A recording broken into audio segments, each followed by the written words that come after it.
할렐루야. 지난 한 주간도 평안하셨으리라 믿습니다. 이제 교회에서 자유롭게 예배드릴 수 있는 시간이 점점 다가오고 있는 것 같습니다.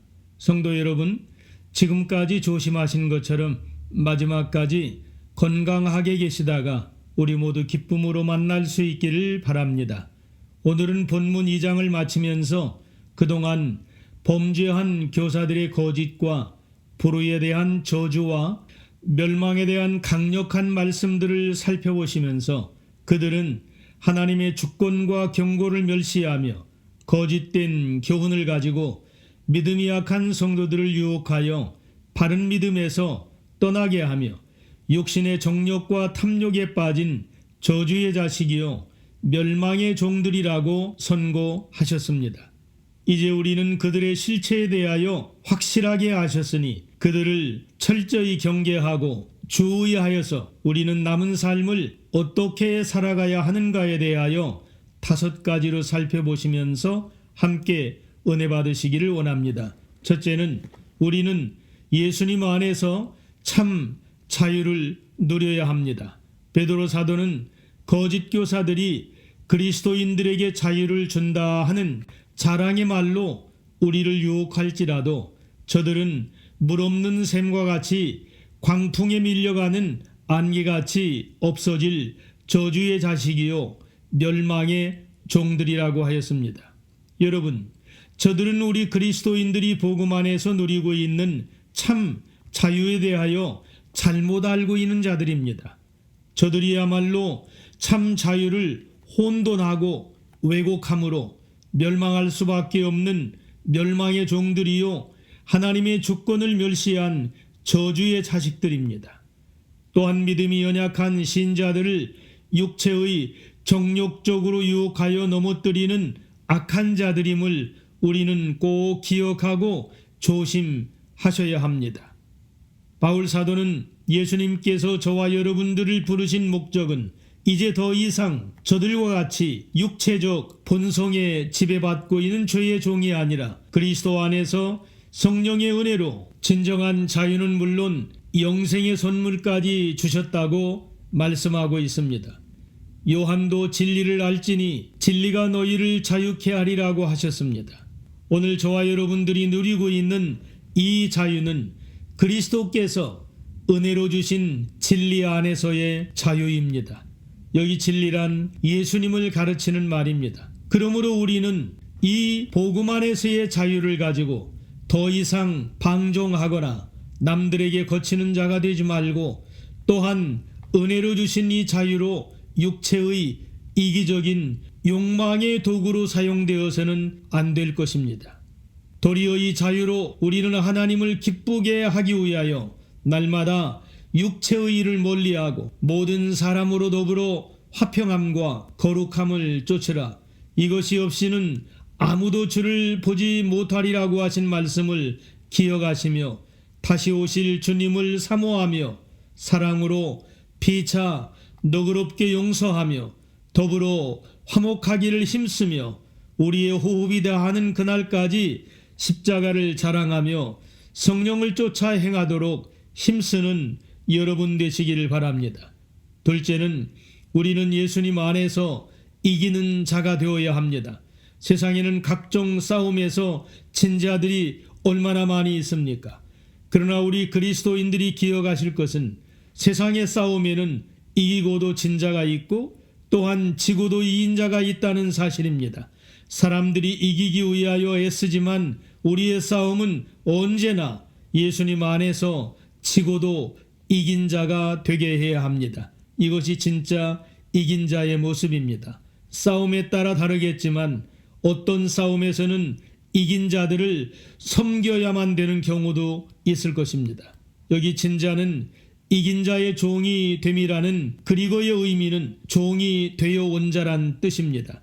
거짓 선지자들이 우리에게 자유를 준다고 큰 소리로 떠벌리며 미혹하지만 그들은 이미 하나님께 범죄하여 죄의 종이 되어 있던 상태로서 그들이 우리에게 자유를 준다고 떠들어댄 그들의 말은 허구에 그친 것뿐입니다. 왜냐하면 그들은 세상의 탐욕과 정욕에 눈과 마음이 어두워 입으로는 믿음이 좋은 것처럼 고백했다 할지라도 그들은 말로만 한 것이지 실제로 믿음을 고백하지 않았기 때문에 우리에게 이런 자유를 줄 수도 없을 뿐더러 그들의 말은 거짓일 뿐입니다.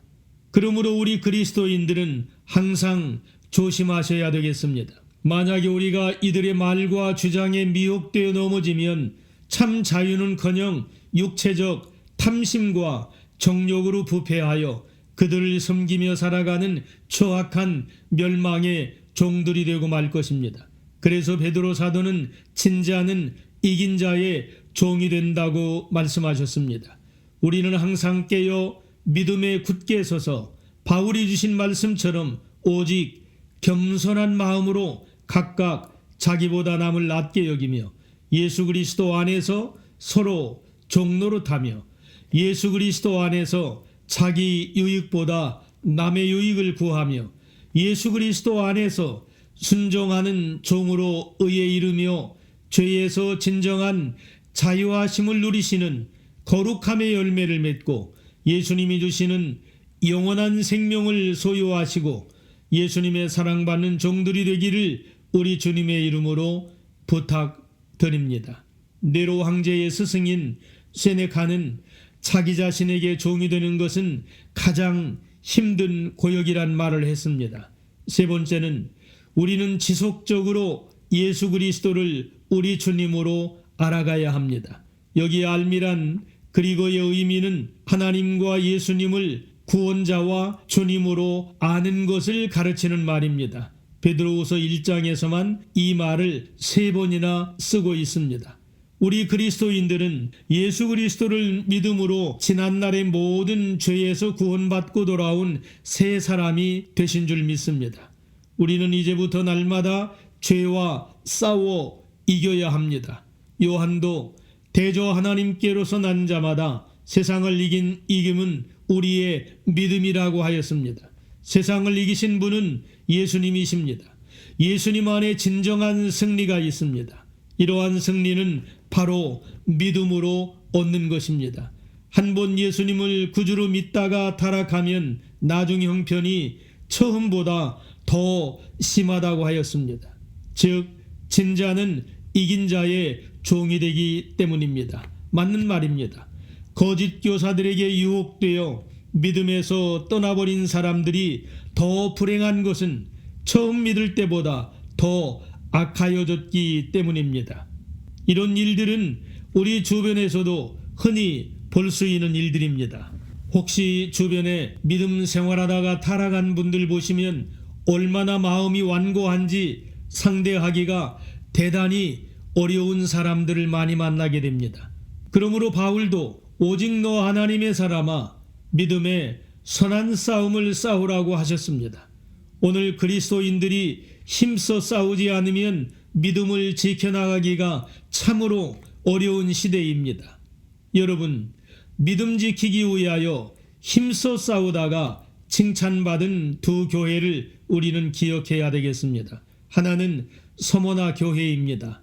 이 교회는 많은 환난과 궁핍함 중에서도 주님께 책망받은 일이 없고 고난과 고통 속에서도 잘 견디어낸 아주 모범적인 교회였습니다.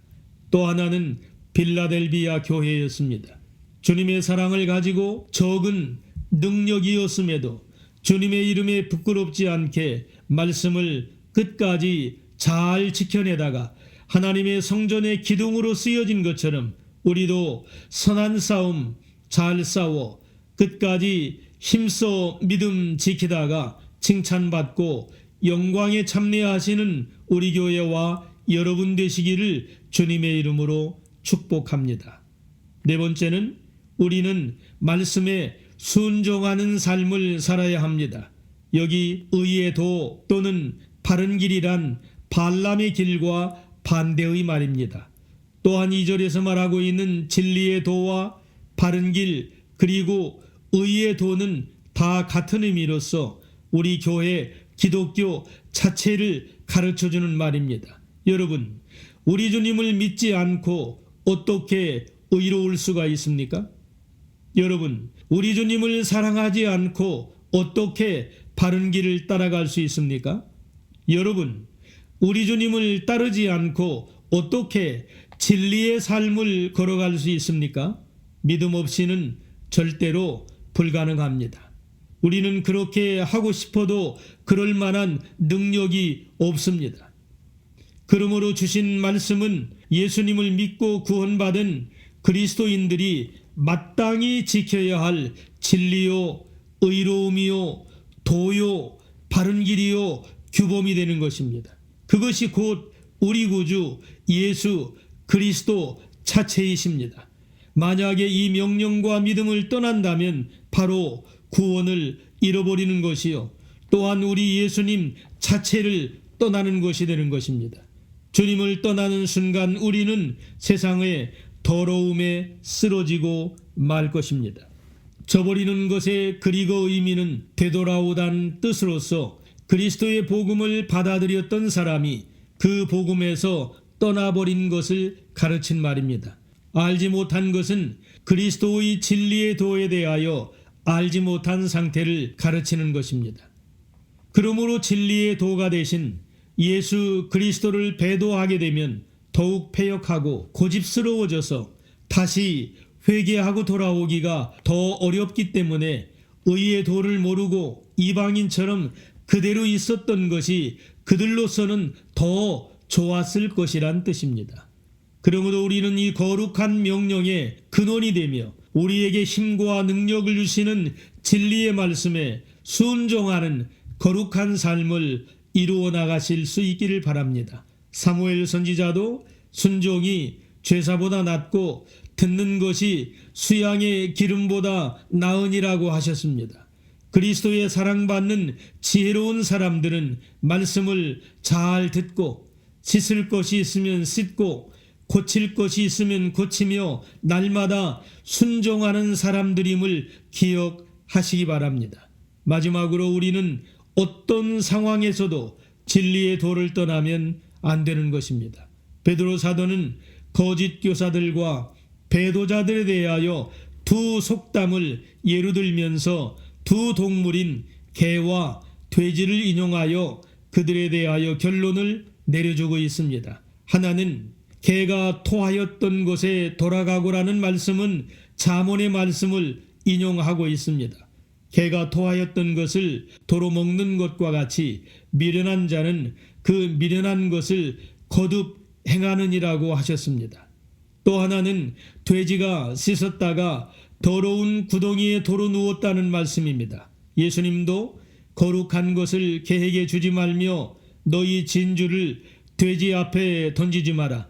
저희가 그것을 발로 밟고 돌이켜 너희를 찢어 상할까 염려하라는 말씀을 주셨습니다. 우리는 항상 이 세대를 본받지 말고 오직 마음을 새롭게 함으로 변화되어 그리스도 안에서 육신의 일을 벗고 성령과 교제하는 삶을 살아야 되겠습니다.